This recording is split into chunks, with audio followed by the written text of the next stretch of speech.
hope all of you had a great week, and I hope you all are having a good day. Let's go ahead and get into our topic. Last week we ended by saying that we were on a hike of a literary hike of discovery, and it began with theories and guesses that were based on long-standing questions, such as like curiosity, possible historical inconsistencies, and we concluded by saying that. That we were still studying this out, basically, and I'm open to suggestions. So, we're going to start with the Israelites. If we are taking the enslavement of the children of Israel at the beginning of the 18th dynasty in 1550 BC under future Pharaoh Amos I, then knowing how long their actual slavery was is significant in helping to answer the question of how they could have been in Egypt for 430 years. The accumulated total from Amos I to the death of Tutmosis III in 1425 would be about 126 years. We know that Moses was 80 at the time of the Exodus, so deduct 80 from 126 and you have 46. When Moses was born, the children of Israel had been slaves for 46 years in 1505 to 1506 BC, which was also how old the 18th dynasty was at that point. I'll be making a presentation directly after this episode, wherein I provide archaeological and Egyptian historical records along with biblical references to show that the Hyksos were actually the Israelites. The Hyksos were, according to ancient Egyptian history, the people who, by default and due to a crumbling central power in Egypt, the de facto rulers in Egypt for 100 years just before the 18th dynasty. So on the bottom right, you can see a bust with a mushroom-shaped haircut that was found near the historical site of Avaris, today known by another name. And I have seen at least two different busts of the exact same kind, but slightly different. So both found at Avaris.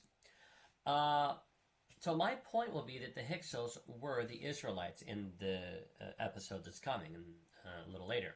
An interesting curiosity is the fact that we have established that Joseph made his headquarters in Hotwaret, or Avaris, currently known as the Sharqiya Governorate in the northern part of Egypt, near the Nile Delta. Archaeology tells us that this is the exact spot where the Hyksos made their last defensive stand against the invading armies of Amos I. The record specifically mentions, in reference to the defeated Hyksos, lots of gold changing hands and many slaves taken. Are these interesting details all detached from each other? Are they merely unconnected coincidences? If a quick answer to both inquiries is no, then the motive is suspect. There does not seem to be any record of where the Hyksos came from and where they went. And other than being Semites, there is no indication from history of who they were. But interestingly, archaeology has handed down an actual relief of what the Hyksos looked like. There does not seem to be any record of where the Hyksos came from and where they went. Other than being Semites, there are no indication from history of who they were. But interestingly, archaeology has handed down actual reliefs of what the Hyksos looked like.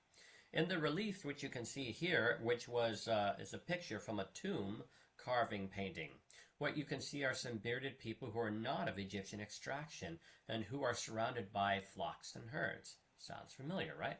Establishing that the Hyksos were the Israelites and that they had been the de facto rulers, if not traditional rulers, for 100 years before the 18th dynasty, means that 100 years can be reckoned into the length of time before the 126-year rule of the 18th dynasty. There's a lot more information, of course, and we will explore it later. At this point, we are going to return to the topic of Joseph, and we'll be studying Levi's lineage also. I should mention that I have about 21 slides. I did 10 last time. I'm not certain if I'll get through all of them this time, but we're going to try. Anyways, at this point, we're going to return to the topic of Joseph, and we'll be studying Levi's lineage also. We established that Joseph spent 93 years in Egypt. We must, however, whittle this 93-year period down to 83 years. We will go over why shortly. The connection is something important that happened to Joseph when he was 27. If we add 83 years to 126 years, which was